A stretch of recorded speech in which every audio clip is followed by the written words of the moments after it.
Hello everybody, this is Kyle Ott of Draftradio coming at you live with yet another Khans of Tarkir draft. And if it looks weird, it's probably because it is. They have actually changed a little bit of the tapped out interface, and that's fine. We're off to a pretty lackluster pack, all in all. I mean, Mardu Rough Rider's fine. I think we're just going to take a Wooded Foothill, though, and call it good. There's also a Singing Bell Strike. That's like really the three cards that are interesting for me. But the rest is pretty much garbage.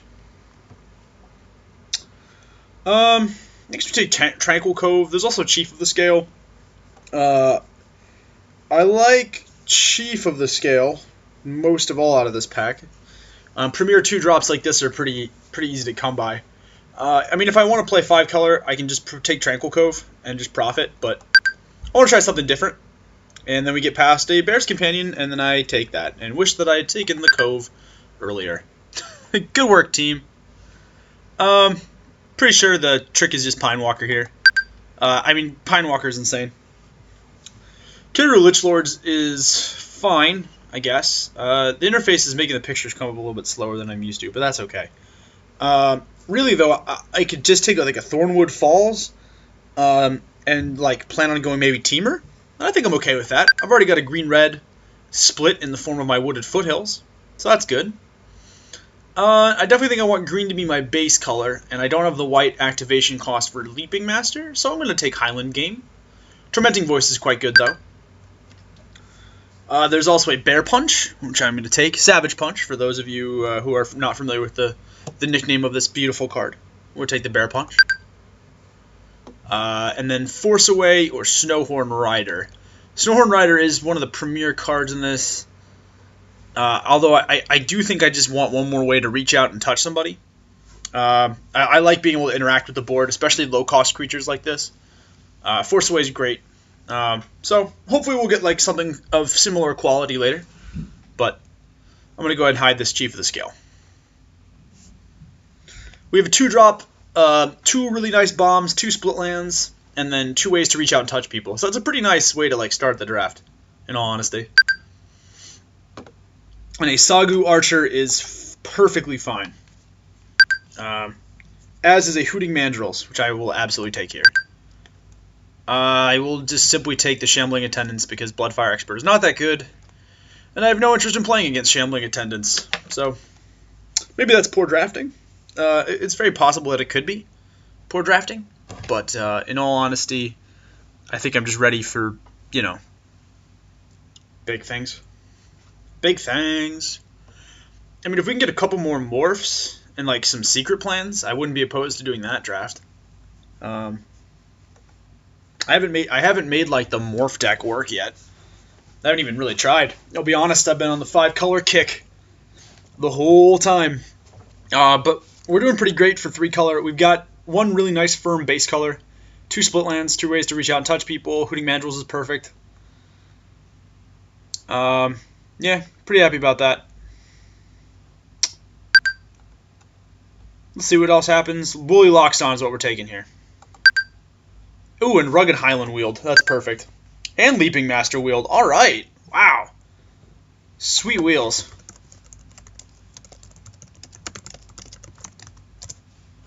See if our opponent is still ready and able to come into the game with us. Let's see what we get this time. And we are disappointed, in all honesty. Just Garcinity's fine, I guess. Like, this is just so good for like the Abzan and the Mardu deck, but not for us. No, we get Embodiment of Spring, Glacial Stalker. I'll probably just take a Force Away here. Temur Tempo seems fine. I will splash for Villainous Wealth, though.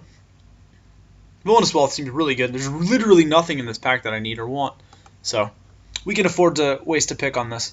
Our wheels last time were insane, too. Wheeling the Rugged Highland and the Leaping Master was really good. Because now we've got 3 split lands. It's exactly where I want to be.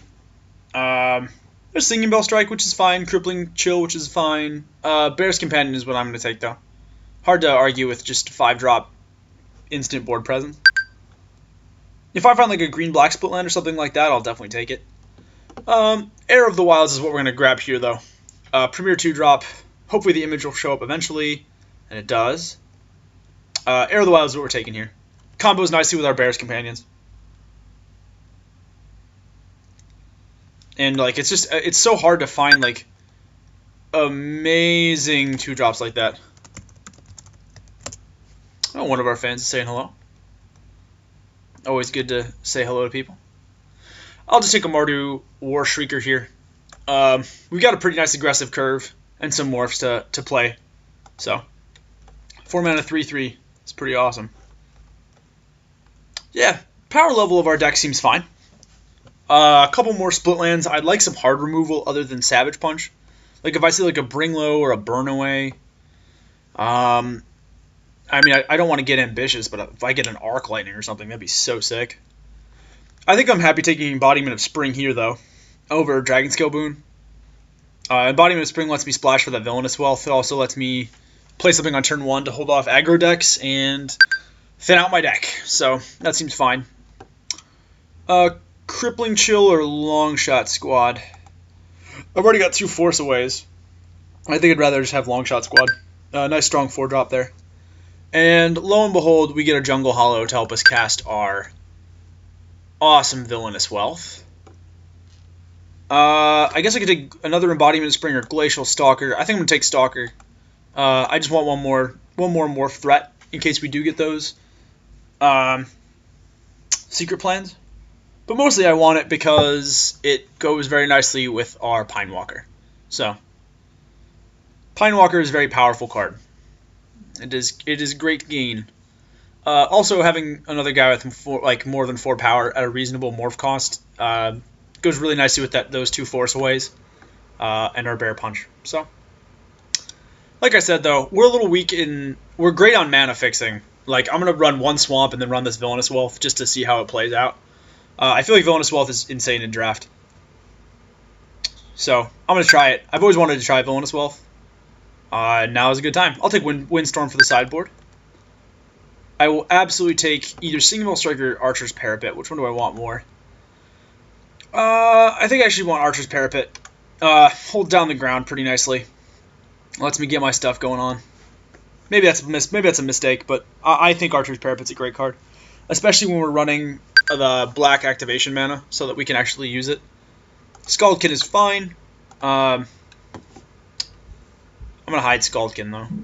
I don't know if I'm necessarily playing it. It's pretty fragile. Abomination, we'll just take that. I mean, we are playing blackish, like Sultai, Temur, Soul Temur, Toltai, whatever you want to call it. And War Behemoth, which is actually playable for us. I mean, it's just a Grey Ogre, but, you know. Sometimes Grey Ogres win games. Meandering Tower Shell is probably what we'll take here. Guy's sweet. Really nothing else in the pack that's interesting. I mean, Become Immense is awesome, but Tower Shell holds stuff off and can become a threat. I don't mind that. We're a little dirtily, and that's okay. Temur Ascendancy is cool.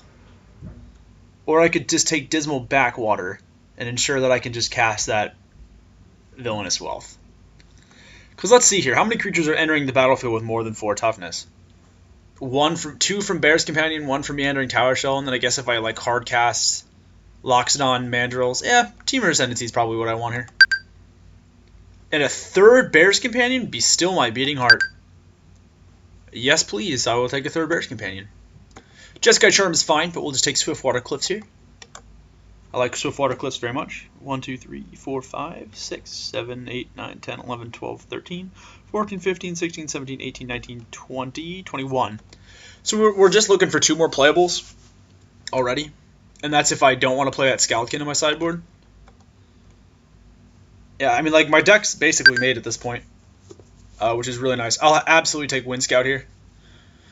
Ooh, actually, now that I noticed that Aerostorm, though. We're looking to be predominantly green-blue. And Wind Scout is awesome. As much as I want this Jungle Hollow to cast that Villainous Wealth, I'll definitely take a 2nd Bear Punch instead. Kintree Warden is fine, although I'm not going to play it, so I'll just take the Throttle. I may actually splash for Throttle. 1, 2, 3, 4, 5, 6, 7, 8, 9, 10, 11, 12, 13, 14, 15, 16, 17, 18, 19, 20, 21, 22, 23, 24. I can probably just cut the Scaldkin here. I don't think Scaldkin's that great in all honesty, but, you know. trim it down, see what I need. Like, honestly, our curve is great. Like, we've got 3 2-drops, plus the 2 Savage Punches, and then, like, Long Shot Squad and the 4-drop slot to help us out. Yeah, our middle of the curve looks a little weak, but that's fine. Wind Scout is an awesome card for our deck, though. So is that picking up a Swiftwater Cliffs. And Temur Ascendancy is going to be pretty sweet for us, too. We'll see what the rest of this brings. It brings a Disdainful Stroke for the sideboard, which I'm okay with. Sometimes our opponents will have incredible bombs, and I will want to counter them.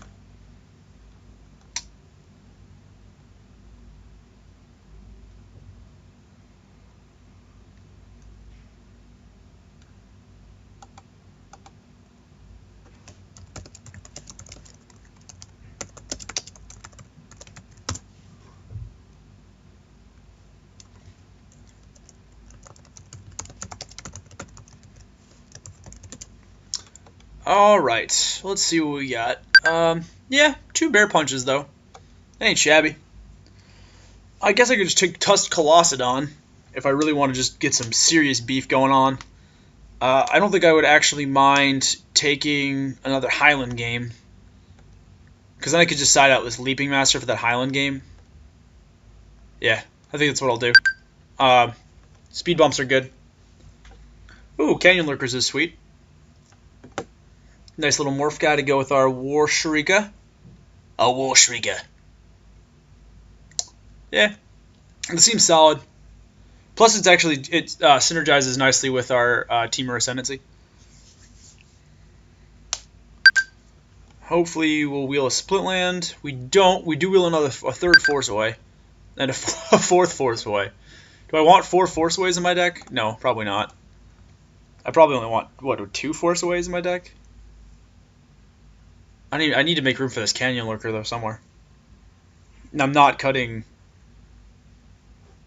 Yeah, no, I don't, actually. Canyon Lurker is probably the weakest card there. And I'm not cutting Villainous Wealth. That's not happening. I'm playing Villainous Wealth today. Whether or not it is a smart deck decision, I am playing Villainous Wealth because I like Villainous Wealth.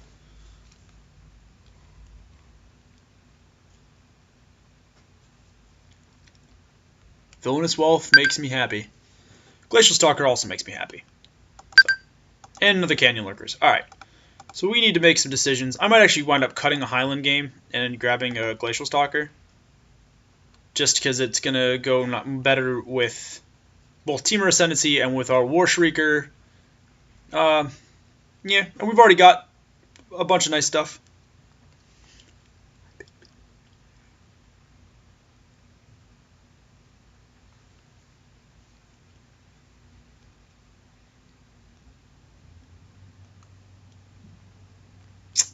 All right. Let's go gadget. The Draftradio. We're obviously running 1 swamp in the deck because that is what we're doing. And let's grab ourselves a new deck name while we're waiting.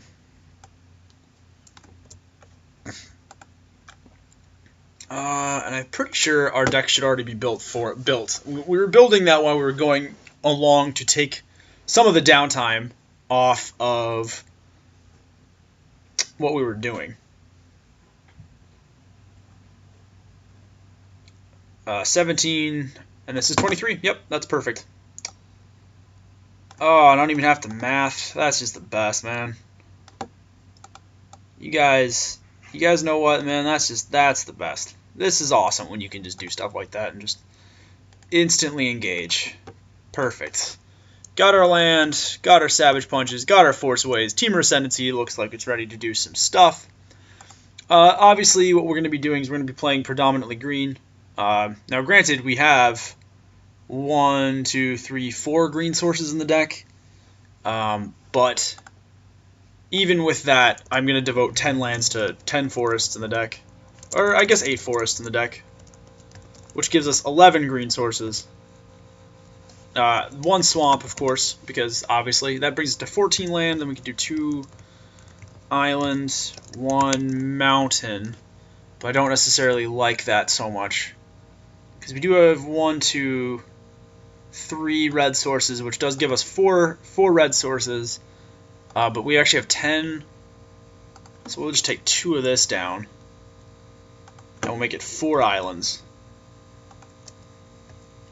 And we'll call it Dijank, because this is exactly what John McClane would do. And we'll of course keep in our trusty handy dandy sideboard many basic lands to see how many we need. I'm just gonna make it 7 because I like that number. So you can choose your own number of basic lands to surprise and awe your opponents, perhaps even shock them into a state of being unable to play. But that's what we're doing. Sideboard count exceeded. Do I have too many basic lands? Is that what it is? You can have as many things. Okay, there we go. Alright. So now we're alright. Dijank is prepared and we are ready. Folks, I will see you in round 1.